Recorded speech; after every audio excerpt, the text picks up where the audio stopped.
not be done until the following day. Back then everything was closed on Sunday.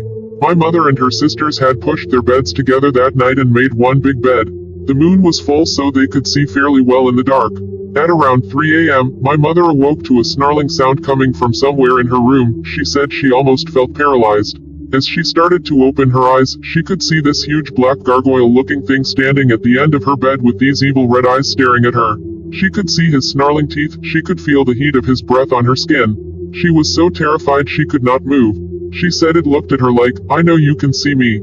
She laid there the rest of the night staring at this thing at the end of her bed until sunrise.